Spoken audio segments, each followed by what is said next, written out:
Welcome, everyone, to this really special edition about cooking on Talented Universe.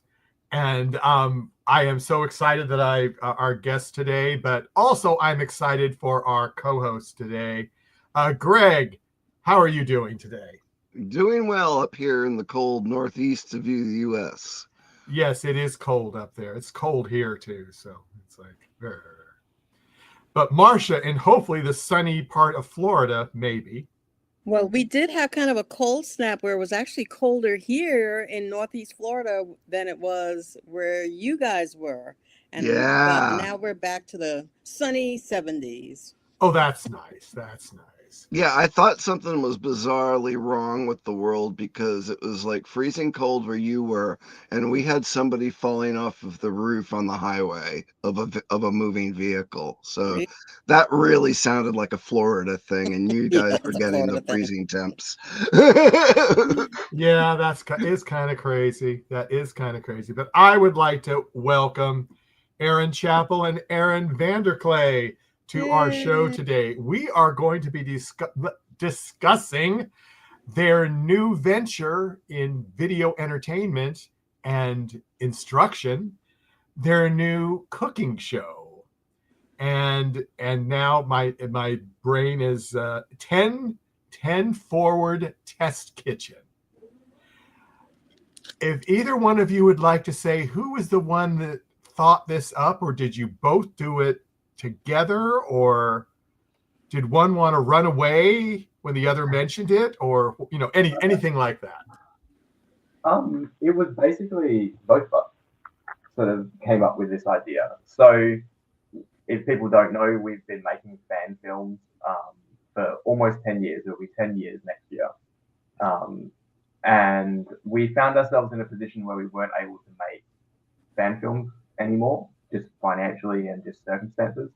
So we still wanted to do something with the Star Trek franchise.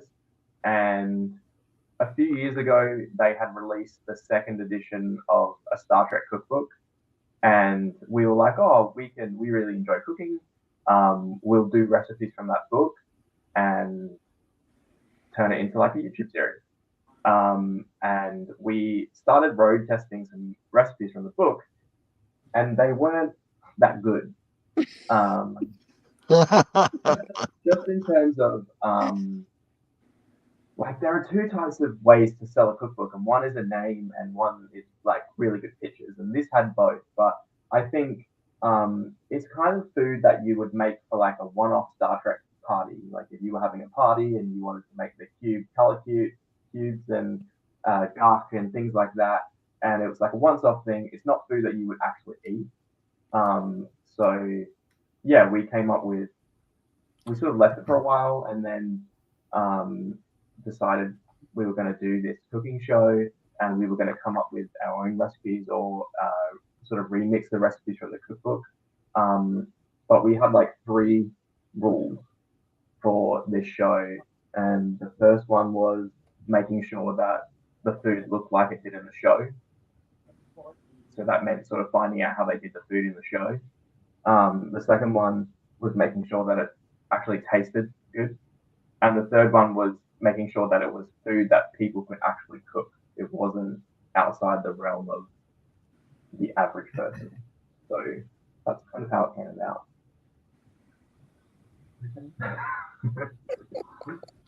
So that pretty much sums it up. Now, I'm going to go over to Marcia. She may have some questions. I know she looked at it intensely, more than I did. I looked at a couple of the. I'm with Greg. He had said beets were not his thing. They're not my thing either. But then I'll let Marcia. I'm not going to say anymore. Marcia. Yes. Well, I was really excited to hear this because I've seen cookbooks for everything from, Stargate, there's a cookbook, there's cookbooks for all kinds of things. And in looking at the cookbooks that you're talking about, I turned the page and that looks good. I'm not making that. So when I heard your three rules, that really sold me. And I watched your first show, and and I actually said, okay, I can do this. And I don't cook anymore. I've had my kids, they're grown, I'm not cooking anymore. So, but there's one thing that I couldn't find, and that was red carrots. I'd never even heard of red carrots. And so I looked through all the grocery stores here, and then nobody had red carrots.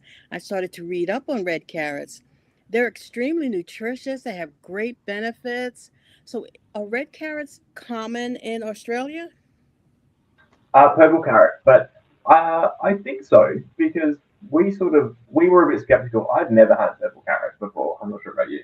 Had them every now and then, Yeah, but very rarely because they were a Mm-hmm. bit of a time Mm-hmm. period as well. but we Yeah, didn't excuse find me, them. purple. Yeah. Mm-hmm. We didn't find them in sort of our general Mm-hmm. like vegetable grocery shop sort of. Okay. But yeah, but we were surprised. They taste so sweet. Mm-hmm. Um, and yeah, like you said, they're supposed to be really good for you. And I think people roast Yeah. them a lot. But I'm but gonna yeah, I'm gonna keep trying. it was just a matter of trying to find without having to put like artificial coloring in food. Because again, in the Yes. cookbook, there are some foods that they ask you to put dye, like Mm-hmm. food coloring in. And so we really tried to make sure that if it had to be purple, we'd find a natural way of making it purple. And yeah, that did mean like towards the end having to sort of tweak it by putting in lemon juice to dilute the color a bit to get it closer to what was in the episode. But yeah, I think the sort of the most natural way you can go with cooking is the best, I think. I really love that because I'm gonna look and I'm gonna keep trying and I'm gonna find them and I'm gonna make it. And you also encourage people to tweak the recipe to their own taste, which I really liked. So I'm assuming that made you're gonna make everything that's gonna be on your show. Do you make it Yeah. together or do you make it separately? So when we were road testing some of the dishes, we made them together, and then we wrote out a recipe and a method. And then on the show, Aaron is the one that actually cooks. So Mm-hmm. in addition to filming it and stuff, I'm sort of off to the side, basically in a sort of prep kitchen area, where I'm giving him trays of food, Mm-hmm. and then he obviously makes it on camera. But we really have to prep beforehand. And who do you So test it that's on? our family. In fact, they were so yesterday we did Hasperat, and yeah, my family were anxiously waiting to eat dinner, and we had to we wrapped these wraps and then send them off to be eaten. So, yeah.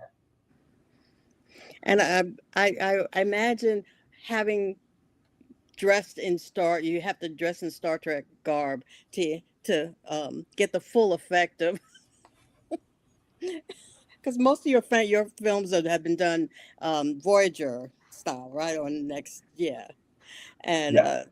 so do you go full when you serve it? Do you? I mean, not once the cameras are rolling. Sorry, once the cameras have stopped rolling. No, it's quite hot. Like you yesterday, we had like a pressure cooker, and he was in full Star Trek outfit with an apron. Yeah. Probably quite hot. It was very warm. As soon as the camera stopped rolling, I said, "We're done. I need to get changed." Well, I don't want to hog all the time. I've got more, but maybe Greg, do you want to? Yeah. God, you've already touched on like three of the things I was going to ask. So, well, how are you like picking what to do next or what to do? Like, how did you pick to do the Plomeek soup first? I think it was more what's iconic. I guess we didn't want to do like Gagh first because that would sort of we'd peak and then no one would want to watch. So we tried to sort of we've shot four so far. So Plomeek soup, Leola root soup. There was like a quadricritic kale salad that was from the cookbook that we sort of changed a bit. And then yesterday we shot the Hasperat. So it's a matter of like picking sort of iconic ones that most people would know, and then sort of filling it in with the less common foods, I guess. Interesting. But certainly when we were road testing, we tried the Gagh recipe. What else did we do? We did the colourful cubes. Yeah, they did not work. No. What else? And we tested the salad probably about 18, 24 months ago. So it's been a long time that we've been thinking of doing this project. Yeah, that it worked back then and it worked again quite recently, but it's tweaking it to make it adaptable for the average person, the normal person. Do you have a favorite so far? Mhm. I quite like the soup, the Plomeek soup. Yeah, the one with the beetroot. Very sweet, very creamy, very flavoursome. So it's my favourite. Yeah, I think thought my adding the favorite cream at the end was a nice touch. I thought that was very beautifully garnished. Yes. I'm actually looking forward to the Hasperat because I think you showed wraps near the end that looked like they could have been Hasperat. And it's like, ooh, I like a good sandwich or a good wrap. So the one in the book is pretty much what they used on set, which was flour tortillas with cream cheese, and then they either sliced or pulverized like red and green peppers or bell peppers. I think that you call them. We call them Interesting. capsicums here, but in America it's called bell peppers. So it would be like a fresh, like a fresh peppers, cream. Oh, that's interesting. But so we did that, but it's not something you eat. Like it's there's no flavor to it. It's just Oh, that's cream cheese. disappointing.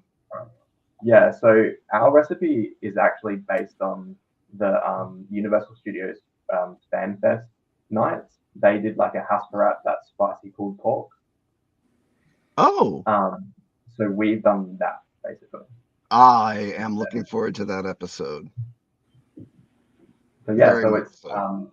it's spicy pulled pork with pickled vegetables, spinach, and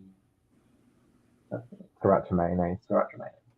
Yeah, my wife actually just speculated if it was going to be kimchi or sauerkraut to get the salty, briny flavor they describe. Yeah, so in the book it asks for kimchi to be mixed with the cream cheese. Yeah. Yeah. And kimchi is like that seemed like the closest obvious thing to the brine they talk about in the show. But again, it just wasn't something you eat. No, So that doesn't sound good. Yeah. But I mean, I do like what they call a Cuban sandwich. It's like got a lot of pickles on it, so it's got that like salty vinegary flavor. But oh my goodness. Well, anyway, definitely looking forward to it. I was surprised the episode was so short. Why such a short runtime? I think if we had a presenter, I think it probably would be longer. But we just decided to shoot it the way we did, and that meant that it was pacier because of the voiceover.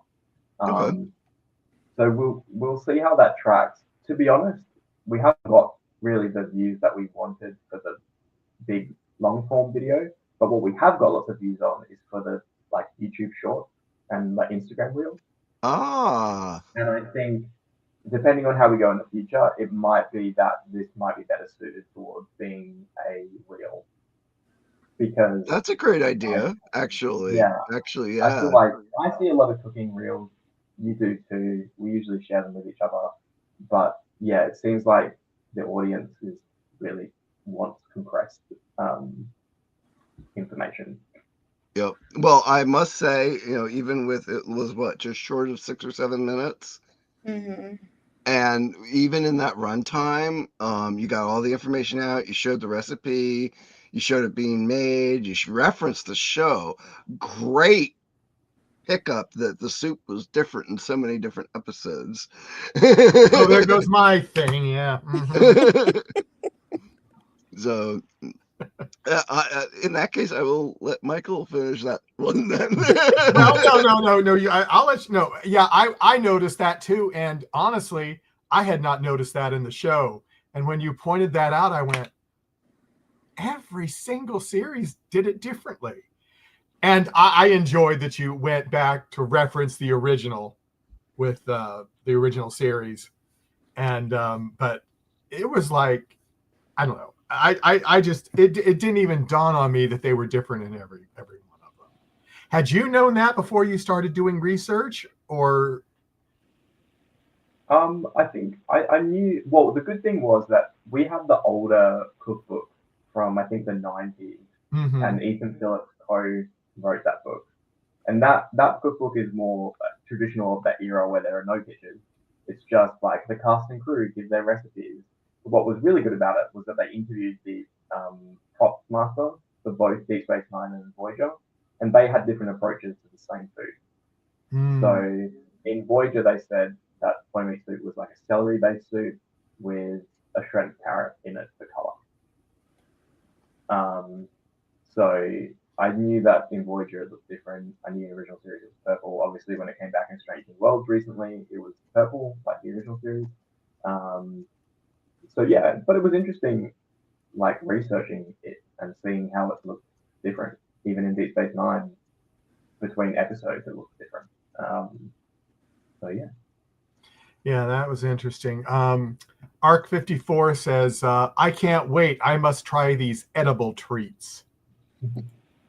And then I just got also a message from several people to say, try the organic markets, Marcia, Yes. or Trader Joe's. Okay. Thank you. Okay. So I just wanted to let you know. And so anybody else, same thing. If you want those purple/red carrots, depending on what that store happens to call them, that might be a good option here.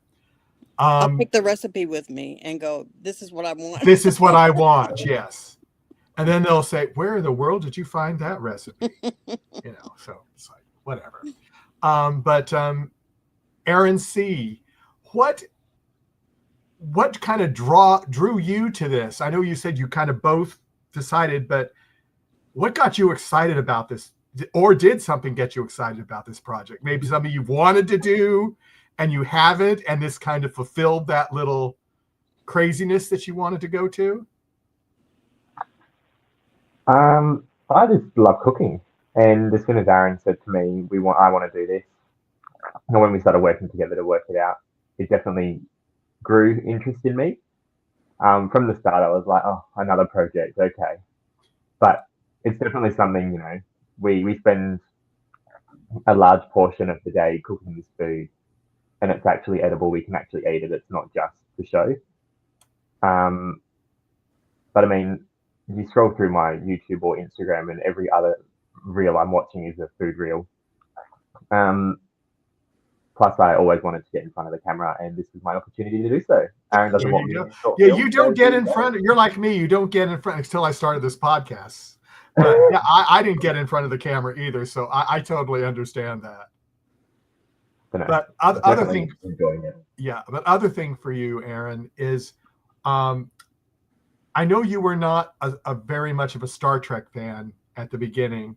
Has all of this grown on you, and your other Aaron has forced you to watch more Star Trek? And are you starting to enjoy it, or it's still not? Yeah.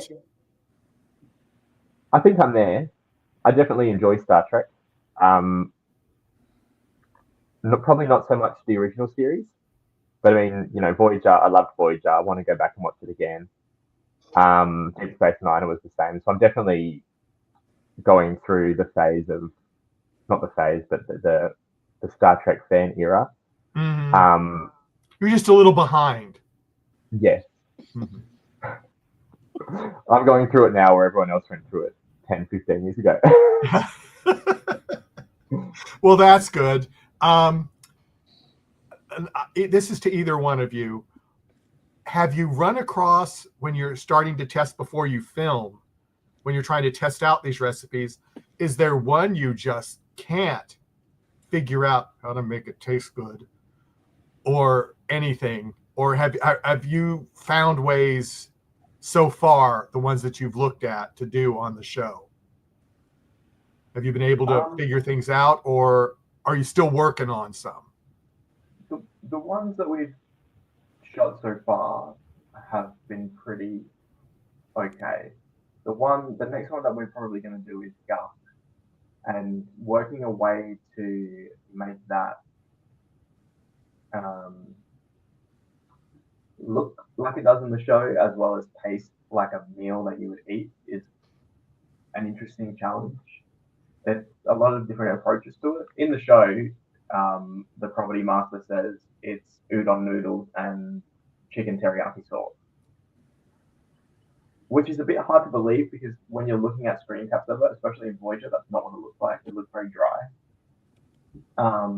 So yeah, we're trying to sort of think of ways to make it a complete meal rather than just noodles, and that's it. The cookbook suggests making, you're essentially like grinding mince up and then putting it in a piping bag and piping it in boiling water to make like meat noodles. But again, that's not really something that a normal person would do. Not quite the way to cook. So yeah, we're still workshopping that one, and we'll see how that evolves.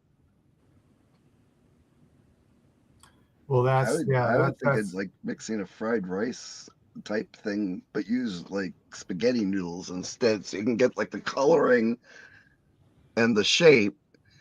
I would never pipe pulverized ground meat into boiling water. No, and it was very strange when we attempted to do it as well. But I saw one online. Someone, I think on a Tumblr blog, had made they'd essentially like almost jelly molded like vegetable stock or chicken stock in like a straw, and then when they like removed the whatever it was from the straw, it had the sort of natural jelliness and the sort of indentations from the straw, and they look like worms. But again, that was very complicated. Not something that the average person would want to do. So people have attempted it, and yeah, it's just a matter of trying to make it like a complete dish. But you're right, Greg, in that something like fried rice or like a stir fry probably would be the best approach for something like that. Oh my god! Molding gelatinous broth in a straw. Well, I have to jump in because Zumbo, the great Australian chef baker, challenge in his show Zumbo's Just Desserts, which I've watched several times. Oh yeah. One of his challenges was out of this world, and they did space original kind of out of this world desserts, and somebody did just that. They took some gelatinous thing and they made little wormy things, and so and I love Zumbo, and he's Australian, so and and have either of you watched some of his shows, especially Aaron? See, I have quite a few years ago. I couldn't tell you anything about them because it was that long ago. But yeah, there's even a guy, I'm not sure if he's in the US, I'm not quite sure on his name, but there's like chocolate molding. Yes. And he made some like chocolate molded art, and it's, life size. He's in quite a few out of this world creations as well, but yeah, I'm trying to work out what would work. So what is your vision for where this show might go? You're kind of experimenting, it sounds like, seeing what people want, and kind of pivoting, and my imagination is just flying with this because I watch a lot of cooking shows. I can see, have you thought about a cookbook? Do you take pictures that might be suitable for a cookbook along with your video segments, or? Oh yeah, we definitely take a lot of pictures, just for socials and things. But yeah, it would actually be cool to do a cookbook in some way. Yeah, I mean, there's so. I think what was shocking about doing this is food is actually a big part of Star Trek, and like as the seasons go on and the shows go on, the act of sitting down to have a meal together is actually a big part of Star Trek, and the fact that there are sets dedicated to eating in all these shows is fascinating. And something like Enterprise, where the captain's mess, the captain's table, certainly in the first couple of seasons, is where the discussion takes place. They don't have a meeting room; they have that dinner table. And something like Strange New Worlds, where Captain Pike is a chef and he brings people into his home and cooks for them. That's something we've noticed. So yeah, I think just exploring the culture, food culture in Star Trek, and maybe educating others about how that has integrated in the shows. I think that's really interesting. So yeah, for as long as there's food in Star Trek, I'm sure we'll be able to make recipes.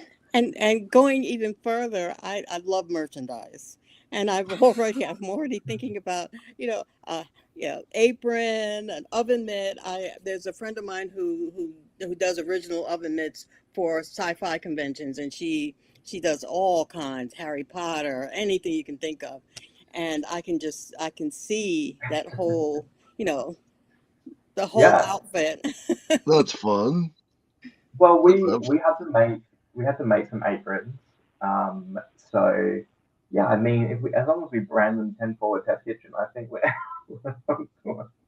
we could You probably might do be that. safe. Yeah. Mm-hmm. Yeah. Um, we could laser etch some spatulas and things. Maybe I don't know. The Star Trek kitchen, Well, you can't. You couldn't get away with that one. So well, you can call 10 forward, whatever. They'll think of something. They're Yeah, brilliant. They'll do it. Well, I don't know if you've I have to noticed say it. though, a lot of the stuff is quite expensive. Like we bought the style of knife and fork that they use in the TNG era, which is the designer was Jacobson. Oh We bought yeah. that, which we have in the show. So I mean, if there's any sponsorship for actual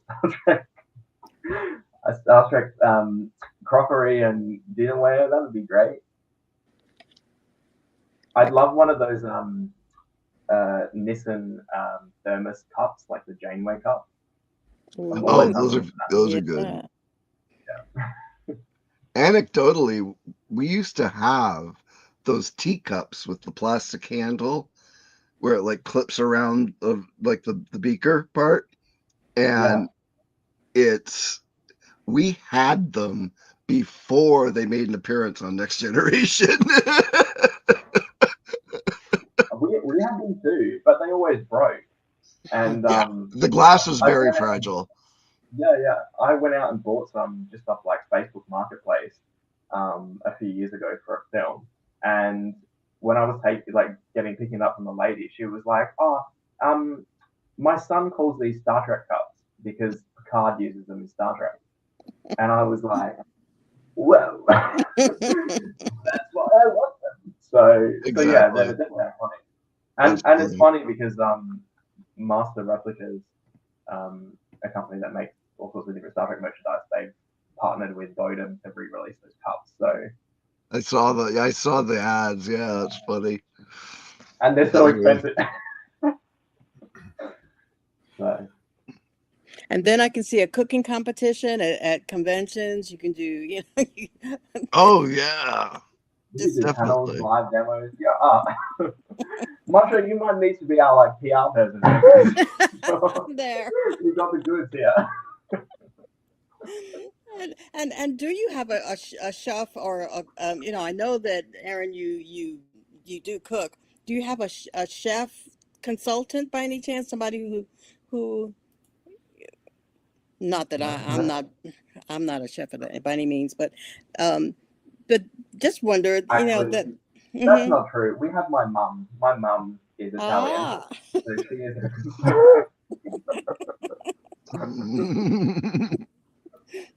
And you have so many things to explore already. So I bet you start getting requests from people to say, can you make this or can you include that? I think the iconic things like people usually mention Hasperat or Gagh. Hmm. People have been requesting drinks actually, so we might have to venture into the Yeah, that was one of my questions coming up. But yeah, if you have recommendation or requests, let us know and we'll. I was just gonna ask if you were gonna venture into all of the fun, interesting adult beverages that they've presented on Star Trek. I know they do some things that with the layered drinks have different densities, that sometimes you can find at the really fancy bars. But there was like one weird one that had a special effect that I don't think you'll be able to pull off. It was like something sunrise or something. Oh, I know what you're talking about. Yes. But I do remember there was always like, occasional adult beverages or like a take on. There's been a few takes on Romulan ale out there, none of which have been palatable They, that I have tried. well, Yeah, I mean, I think we'll definitely give it a go. you got to start with Tranya though, right? Tranya's Tang. But they don't even make, they still even make Tang. I don't even know. Oh God, do they? I don't know. I don't think they do. I don't think they do. So see, they'll have to come up with a new form of Tranya. I'd love to have a go at making the like warp breach cocktail from the Star Trek experience. I think that would be cool with the dry ice and the. Oh yeah, like a Long Island iced tea, but more potent. So. Well, you could break into that chemical gastronomy stuff with doing stuff like that. Well, we have someone in the chat room that needs your advice on something. They have an idea. And this is, what is a good dish to par blood wine with? I'm thinking something rather bold. You guys have any ideas on that one? I mean, I would say Gagh, really, maybe, or the blood pie. That would be good. Oh, but I was gonna ask about that too. Well, go ahead, Greg. Go ahead and ask about that. Certainly, black pudding's popularity has waned in the last 100 years or so. But were you going to attempt a rockegg blood pie, black pudding type of idea at some point? I mean, there's definitely there is a blood pie recipe in the cookbook, so that would be interesting to have a go at, because I think they use like the tops of beetroot to make it look like there's like a thing coming out of the pie. But yeah, I don't know. I think you are right in that blood pudding, that type of thing, probably gets a bad rap because it's potentially a bit confronting for some people. But I think once you eat it, like you'd never had black pudding before. I had it once and it was delicious. Yeah. And just by accident, he ordered it, and I was like, "I'm going to tell you what that is afterwards." See, I haven't had like English black pudding. I've had German blood sausage. Not a fan. I've had German head cheese. Not a fan. Fortunately, my job allows me to not eat organ meats on a regular basis. Yeah, I think that's just the thing, in countries like that. I mean, from my own background, being half Italian, when people are poor, they make do with what they've got, and those are the resources they had, and they made food that way, and it somehow had been passed down, and now in very fancy restaurants, people consider it a delicacy. So. Yes. Now, I will admit, sometimes I do splurge, and I enjoy liverwurst. There you go. But the blood sausage, they can keep.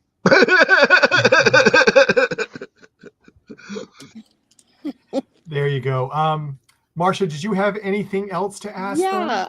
How frequently do you plan on putting out a new video? Or right now, I know it's in I think we'll flux. try to probably do it monthly, Mhm. just because the recipe part doesn't take a while. But one of the things we tried to do is do like a one-shot scene to introduce the food. So for the Plomeek one, it was this sort of like Vulcan in heat uh, thing, and then someone brings him a bowl of soup. So we want to try and introduce each recipe with something, and that kind of takes a little while to film, either because we need to sort of build sets for it, or the Vulcan one was actually a bit of a scramble to build a set or assemble a room that vaguely looked like what it needed to be. So yeah, so the next episode will probably be Hasperat, and that we need to build a little set and get 2 actors to film a little scene. So probably going to aim for monthly. I did love that, like, in-universe touch with the, you know, we know it's a show. Here's some, information about this from the show. Yeah. I like that in-universe touch. I Mhm. thought that was great. Yeah. And it's really good for people who may not even have seen some of the shows to encourage to go back and look at them and go and see, wait a minute, what was she eating that? Let me go back and look. So that encourages more watching of Star Trek and more love for Star Trek, which is super cool. Mhm. And I was thinking, Klingon food doesn't necessarily have to look good. It tastes good. Yeah. And sometimes it moves around. So I don't think we're going to try and make it move. We'll give You it know red those hot like go. little battery operated stirrers that you can put it in the bottom of, like, that the chemists use, There you go. Yeah. We'll investigate.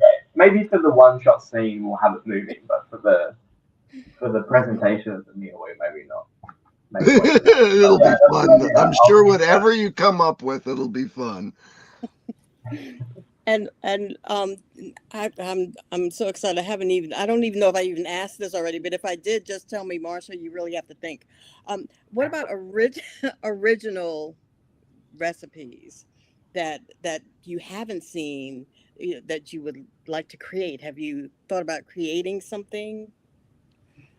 So the quadro kale salad that was in the cookbook, Mm-hmm. that wasn't It that would wasn't. have been an original recipe Mm-hmm. from that author. So I think that probably has given us a good impetus to think about, okay, if we're going to make a dish, maybe a dish that was like mentioned on the show but never seen, or one of our own. I think we'll probably try and do that as well.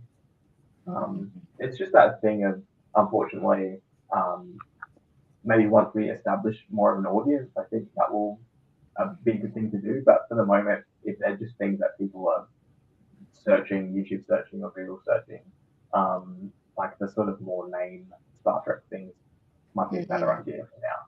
But I reckon that would be cool. Yeah. And encouraging people to send you pics of what they have made or how they have made your recipe. Because you're going to get Martha, mine you've got all the anyway. good ideas here. I think we need like a marketing consultant here. She's good at that stuff, I'll tell you. Yeah, I believe you. Well, I do convention stuff, and I do panels and things like that, and so fan interaction is my thing. So I'm very you can tell that I should have been writing this down. I should have been writing this down. You'll have to watch your own video. You have to watch the video. Yeah. But also, yeah, I will I'll be chatting with you because this is super fun. Just super fun. I'll be quiet now, I promise. No. I was going to say we probably should wind down pretty soon. Greg, did you have any final questions? I do. So this is for Aaron C. What do you, when you're not making food from science fiction shows for a fan film, what types of food do you like to cook? And do you have a favorite thing that you like to make? My go-to recipe would be butter chicken. Um, I just, I feel like a lot of Asian style foods and curries, there's so much flavor you can put into them. Um, but yeah, just anything. If I'm given I'm a big fan of Lego, so I build Lego and I like to have instructions of what to do. So if I'm given a recipe, I would just go all out and just do it. You see those videos where they actually make food and the bunch of animation with Legos? Love those. Yes, they're amazing. Maybe we'll start doing Lego Star Trek food. 2 weeks, we're getting the Enterprise D. I know. I wish I could say it's on pre-order, but I'll be in the shop as it's released to buy it. That's awesome. Yeah, no, that was pretty much it. covers it. Blood pie, drinks, other than Star Trek. Now here's one. Is there anything that both of you wanted to mention and bring up about the show, or anything else that we did not bring up before we close? No. Other than please watch it. Yes, please watch it. Please And watch it. spread the word. Yeah. And if anyone has any recommendations, especially drinks, let us know and we'll add it to the roster. Well, my little marketing strategy would be, I would say, put out there for people that if they do try it, to send pictures to you, and you put them up on your next episode. Like all the people that did the soup from this, you on your next episode, you might at the end throw a couple of pictures and just scroll through and, just of what the other people might have done or changed or whatever. So that's just a thought from me. I think that's a good idea. Yeah. And it will bump up our runtime too. So excellent. Yeah, and Arc 54, we'll close it with this. Arc 54 says, thanks for taking the time to share with us today, guys. It's been super fun. And I totally agree with that. Oh, yeah. Super fun. Super fun. And everyone out there, please go to Voyage's fan film and also 10FWD, which is Forward Test Kitchen, and see some of their stuff and tell them what you think. And Aaron said, if you've got some ideas, throw them up there if what you'd like them to do next. So on behalf of Talented Universe and the NDB Media Network, thank you both for coming. Thank you all of our audience for coming. Thank you for the audience that watches us when we're not live. We do appreciate that. So everyone take care, and we'll see you later. Bye-bye. Bye.